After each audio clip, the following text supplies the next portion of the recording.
बच्चों, हमने कल की क्लास में पढ़ा था फिजिकल प्रॉपर्टीज़ ऑफ मेटल्स के बारे में। हमने कुछ प्रॉपर्टीज़ पढ़ी थी कल कल हमने पढ़ा था जो प्रॉपर्टीज़ मेटल्स की हैं, जिनमें हमने कहा था कि मेटल्स आर मेलिएबल, और कहा था हमने मेटल्स आर डक्टाइल, और हमने एक प्रॉपर्टी और पढ़ी थी that metals are good conductors of heat and electricity. आज हमें कुछ और प्रॉपर्टीज़ पढ़नी है मेटल्स की, लेकिन फिजिकल प्रॉपर्टीज़। तो सबसे पहले हम पढ़ेंगे जो हमारे पास जो फोर्थ प्रॉपर्टी है मेटल्स की, दैट्स मेटल्स आर सोनरस। जो मेटल्स होते हैं ये सोनरस होते हैं। सोनरस क्या हुआ? मेटल्स और सोनरस मतलब हो गया कि जब हम मेटल्स को हीट करते हैं तो दे प्रोड्यूस साउंड। इनसे क्या क्या निकलती है? इनसे आवाज़ निकलती है। So metals are sonorous as they produce sound when they are heat. तो हमारे पास जितने भी मेटल्स हैं, मोस्ट ऑफ द मेटल्स जो होते हैं ये सोनरस होते हैं। जब इनको हम हिट करते हैं तो वहाँ से आवाज़ निकलती है। एक जो कॉमन एग्जांपल इसकी आप जो अक्सर देखते हैं वो आपकी स्कूल बेल होती है। लेकिन जो मेटल्स की सोनरस प्रॉपर्टी है ये डिपेंड करती है टेम्परेचर और डेंसिटी पे।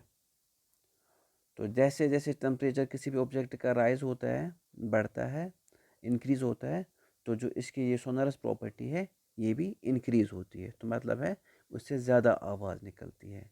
इसी तरह ये डिपेंड करती है हमें डेंसिटी ऑफ द मेटल पे भी। तो हम कह सकते हैं कि हमें एक प्रॉपर्टी मेटल्स की और है, दैट मेटल्स आर सोनरस। मतलब when metals are hit with any object they produce sound. इसके बाद हमें एक प्रॉपर्टी जो फिफ्थ प्रॉपर्टी है मेटल्स की, that is metals are lustrous.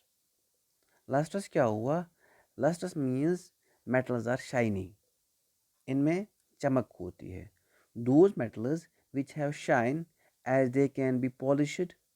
वो मेटल्स जिनको हम पॉलिश कर सकते हैं, उनसे शाइन, उनको ये शाइनी होती है, चमकीले होते हैं, चमक होती है इनमें, तो इन्हें हम कहते हैं लस्ट्रस। अब हमें पता है कि लस्ट्रस प्रॉपर्टी जो इस वजह से होती है कि हर वो ऑब्जेक्ट जो लाइट को रिफ्लेक्ट करती है वो लस्ट्रस होती है। तो दैट मीन्स जो मेटल्स होते हैं ये लाइट को रिफ्लेक्ट करते हैं। मोस्ट ऑफ द मेटल्स जो होते हैं ये लस्ट्रस होते हैं and they reflect light back. और इनमें एक और प्रॉपर्टी होती है जिनकी वजह से ये लस्ट्रस होते हैं, that is their electronic structure. जो इनमें इलेक्ट्रॉनिक अरेंजमेंट होता है, इनके जो इलेक्ट्रॉन्स होते हैं, जो इनके अरेंजमेंट होता है, डिस्ट्रीब्यूशन होती है डिफरेंट शेल्स में, इसकी बेसिस में भी ये होते हैं लस्ट्रस। अब ये प्रॉपर्टीज़ आप पढ़ोगे हायर क्लासेस में कि जो इलेक्ट्रॉनिक स्ट्रक्चर वगैरह। फिलहाल आप यहाँ पे ये याद रख लो, जो मेटल्स होते हैं मेटल्स लस्ट्रस होते हैं, ये शाइनी होते हैं, और हम इनको क्या कर सकते हैं? पॉलिश कर सकते हैं। और इनमें एक और प्रॉपर्टी होती है, जो इनका जो इलेक्ट्रॉनिक स्ट्रक्चर होता है इसकी बेसिस पे ये लस्ट्रस होते हैं।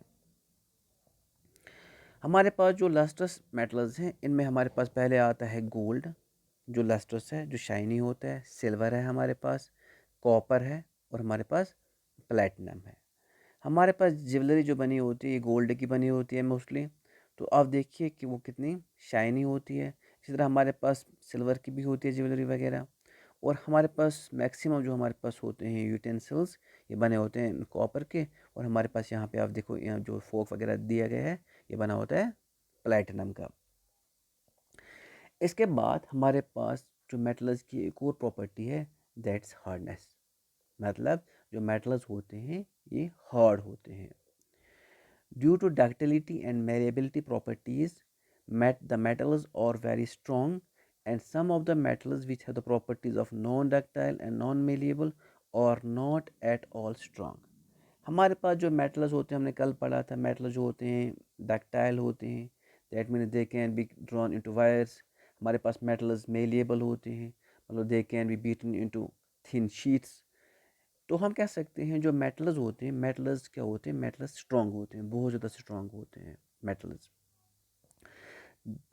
इसी वजह से हम मेटल्स जो हैं ये स्ट्रेन बियर कर पाते हैं, ये हैमरिंग बियर कर पाते हैं, ये ब्रेक नहीं होते हैं। तो इसके बाद हमारे पास कुछ मेटल्स ऐसे भी हैं जो हमारे पास नॉन मेलिएबल या नॉन डक्टाइल होते हैं। मतलब जिनको अगर हम थिन शीट्स में कन्वर्ट करना चाहें तो ये ब्रेक हो जाते हैं, और ये बहुत सॉफ्ट होते हैं। हमारे पास जो मेटल्स सॉफ्ट हैं, जो नॉन मेलेबल और नॉन डक्टाइल हैं, इनमें हमारे पास आता है एक सोडियम। यहाँ पे दिया गया है सोडियम आपको, जिसका सिंबल हमारे पास Na है। और हमारे पास एक और मेटल है जो नॉन मेलेबल और नॉन डक्टाइल है, वो है पोटेशियम। पोटेशियम का सिंबल जो है वो K है।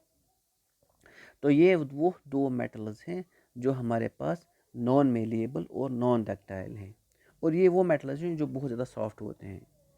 ये इतने सॉफ्ट होते हैं कि that they can B cut with knife. हम इनको चाकू से भी काट सकते हैं।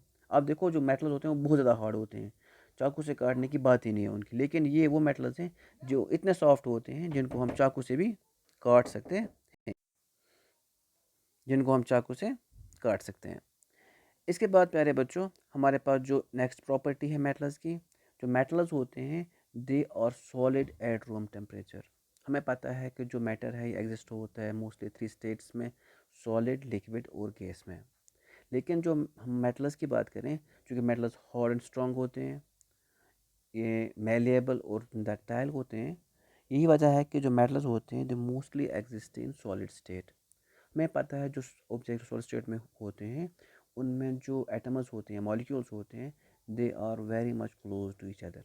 ये एक दूसरे के बहुत नज़दीक होते हैं। यही वजह है कि जो इनमें इंटरमॉलिक्यूलर फोर्स होती है वो बहुत ज़्यादा होती है, जो इनको एक फिक्स्ड शेप देती है। और इस वजह से ये क्या होते हैं, ये सॉलिड होते हैं। हमारे पास मेटल्स जितने भी होते हैं, मोस्ट ऑफ द मेटल्स जो होते हैं they are solid at room temperature. ये रूम टेम्परेचर पे सॉलिड स्टेट में एग्जिस्ट होते हैं। लेकिन एक्सेप्शंस भी हैं इसमें। हमारे पास दो ऐसे मेटल्स हैं जो एग्जिस्ट करते हैं इन लिक्विड स्टेट। मरकरी का आपने सुना होगा। अब मरकरी को देखते हुए अक्सर हमारे पास जो थर्मोमीटर्स वगैरह होते हैं उनमें मरकरी इस्तेमाल होती है। या अगर आपने बीपी एपरेट्स देखा होगा, सिफिग्मोमोनोमीटर देखा होगा, उसमें भी हम मरकरी का इस्तेमाल करते हैं।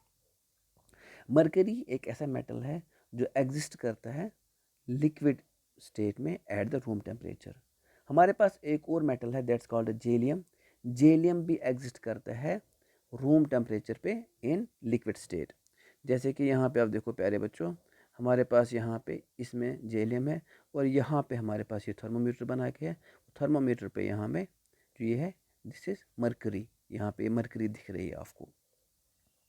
साथ में प्यारे बच्चों आप सिंबल्स भी याद रख देना। मरकरी जो है इसका सिंबल होता है हमारे पास Hg, और हमारे पास जो गैलियम है, गैलियम का सिंबल है Ga।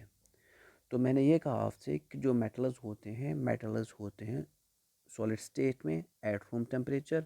लेकिन हमारे पास एक्सेप्शनल्स हैं। हमारे पास दो ऐसे मेटल्स हैं जो एग्जिस्ट करते हैं in liquid state eight room temperature, जिनमें हमारे पास मरकरी है और गैलियम है। इसके बाद हमारे पास जो मेटल्स होते हैं they are having high melting and boiling points.